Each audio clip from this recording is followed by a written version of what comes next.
5 حقائق عن دراسة الشخصية النرجسية التي تعاني من اضطراب السلوك النرجسي واضطراب السلوك في الحياة عموما.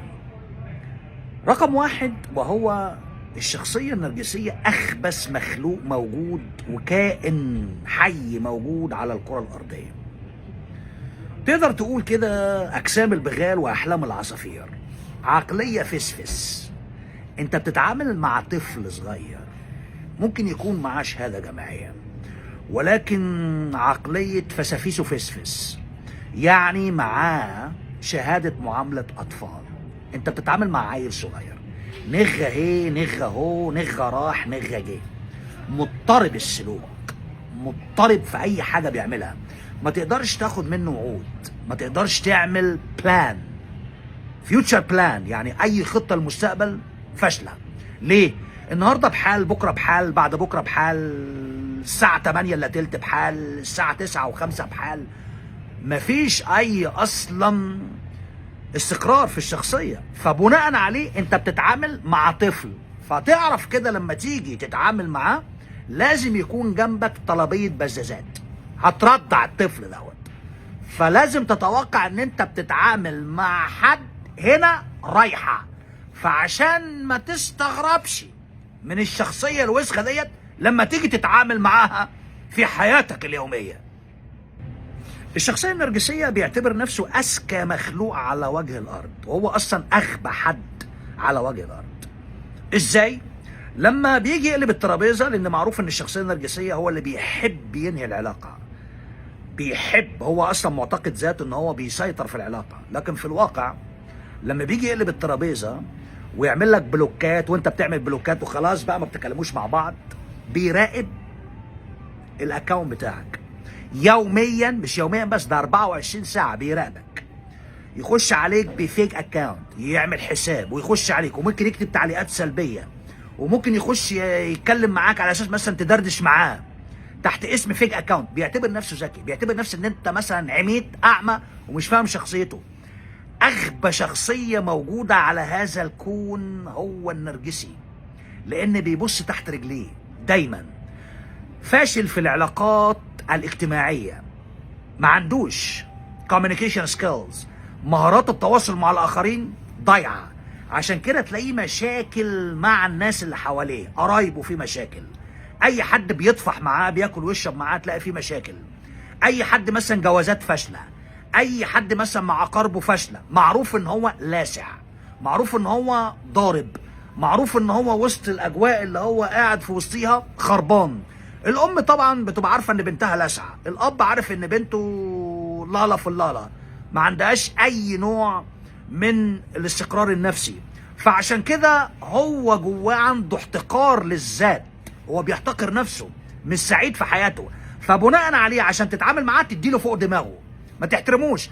كل ما النرجسي تحترمه أكتر يشوف نفسه عليك، كل ما النرجسي تعليه قوي وتديله فلوس يشوف نفسه عليك. شخصية مضطربة، بقول لك ما تعلقش من رجلك، مقاس 47 ب.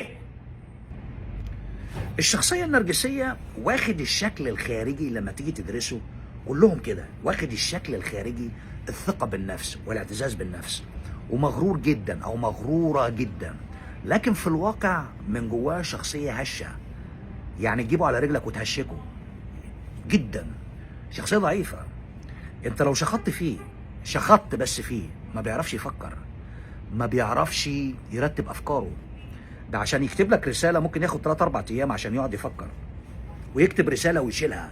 شخصية مضطربة. طب عشان تجيبه على رجلك وتهشكه تعمل ايه؟ انفخ فيه، اديله النفيخة بتاعته، امدح فيه، اديله مدح، يا سلام انت سواي السكر، انت حلوه قوي الجمال، يا نهار اسود يا بنت خرات البنات خرطها ومات، مش ممكن، ايه اللي انت عاملاه في نفسك دوت. واديله فلوس، بس لما تديله اديله بالقطاره، ما تديلوش كل حاجه. افهم ديت، لازم تدي بالقطاره، هيبقى بتاعك، هتجيبه على رجلك وتقعد تهشك فيه وتشربه شاي بلبن وتشربه عصير قصب وتعمل كل حاجه بتاعك. اديله المام الفلوس، واديله مدح، ادي مدح، ارفعه فوق خالص، انفخ البالونه نفيخه، يلا يا هيما انفخ البالونه، انفخ النفيخه، هتلاقيه بتاعك وتعمل فيه اللي انت عايزه، كل حاجه تعملها. بقول لك ابن حلال قوي قوي قوي فوق ما تتخيل، وبنت حلال قوي فوق ما وتستحق، وهو يستحق كل خير. لازم تعمل معاه الخير، لازم تديله وتديها صح عشان ما تنساكش يا ريس. سياسه شوق ولا تدوق، اديله بالقطاره، اديله العضمايه بتاعته وهي الفلوس، ما تديش العضمايه كلها، حته حته وسنه سنه، هيرتبط بيك لانه نصاب. اي نرجسي نصاب وحرامي، بيحل اي حرام، ما عندوش حرام وحلال. يسرق ينصب ياخد حق غيره ويبص لك ولا كأن في حاجه حصلت. فانت تعمل معاه شوق ولا تدوق، هديك بس مش هتشوف حاجه، لان النصاب طماع، فلازم تطمعه وفي الاخر ما تعملش حاجه. هيجي على رجلك وهتعشيك وحلو قوي قوي، وترفعه فوق وتخبطه في السما فوق وينزل على ما فيش. هيعرف ان انت اللي بتلعب بيه مش هو اللي بيلعب بيك، وانت كده فهمت دماغه، لان دماغه في الهجايس، دماغه نصب واحتيال ومتلاعب، بيحب يلعب بمشاعر الناس، بيحب ياخد فلوس الناس، بيحب ينصب على الناس. فانت كده ضربت دماغه، ضربت شخصيته، وفي الاخر انت تبص له وتضحك عليه. هتبصم عليه بال50 وال17 وال18 وال13 ونص. بتعلم في حياته ولا عمره ينساك ابدا، انسى. الحقيقه الخامسه والاخيره، ان انت بتتعامل مع الشخصيه النرجسيه كل اللي تسمعه منه كذب في كذب. النرجسي عايش في عالم من الخيال والوهم، هو اخترعه وعايش فيه ومصدق نفسه، فأي قصة هتسمعها منه هي عبارة عن نسيج خياله. النرجسي فنان ان يعمل لك تويستنج ووردز، يعني يقلب الحقيقة، يكتب لك رسالة هو من خياله هو واصلا مش موجودة. عشان كده ده واحد بيخسر القضايا بتاعته في المحاكم. معظم النرجسيين معروفين في المحاكم ان هم عندهم اضطراب، فأي قضية بيرفعها ضد الطرف الآخر بس لازم يكون معاك إثباتات قانونية. فلازم وانت بتكلمه عشان تثبت ان ده نصاب محتال متلاعب وبيتلاعب بالكلمات ويتلاعب بمشاعر الآخرين، ان انت تثبت عليه دلائل. لان الحاله بتاعته شويه يقول لك بحبك، وشويه يقول لك لا، وشويه بيشتم الرساله، يكتب لك رساله وبيشطبها، وشويه يهددك، وشويه يهددك بتشويه سمعه. كل ده بيحسب ضده، لان اوقات بيقول لك بحبك، واوقات يكون ضدك، واوقات هو او هي مش عارفين عايزين ايه. فلازم تثبت ده قانونا، ولما يثبت قانونا هو في حد ذاته كشخصيه بيعتبر نفسه ان هو فوق السلطه.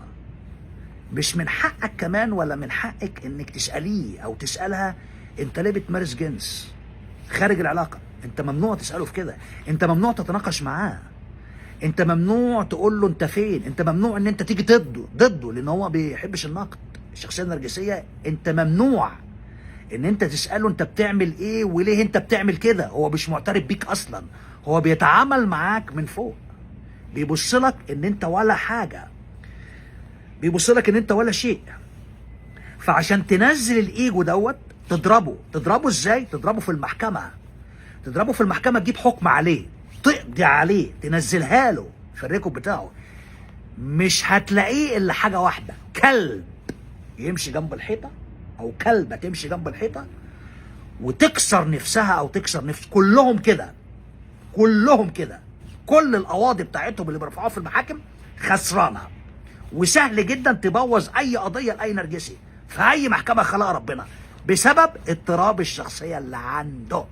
ظاهر جدا للقاضي اللي قاعد بيقرا الشخصيه، لان القضاء قاريين جدا اضطراب الشخصيه النرجسيه، وانت تثبت بالقانون ان هم كسكسي في حمصي وشخصيات مضطربه.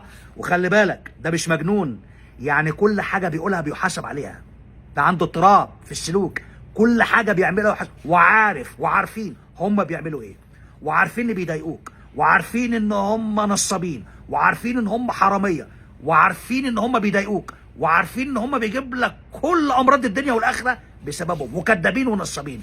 فعشان كده لازم تصحى وتهشكوا على رجلك وتجيبوا هنا وتجيبوا هناك وتجيبوا فوق وتجيبوا تحت، وتكون انت الاذكى مش هو، وتسجنه وتجيب عليه حكم، وتروح تجيب له شويه كسكسي وشويه زلابيا وتبص له كده وتضحك في وشه وتقول له lesson learn، انت كده اتعلمت الدرس. حبيبي، معكم بروفيسور كرمانيس، استاذ اللغه الانجليزيه في الولايات المتحده الامريكيه، ونتذكر دائما knowledge is power، المعرفه قوه. ثانك يو، باي باي.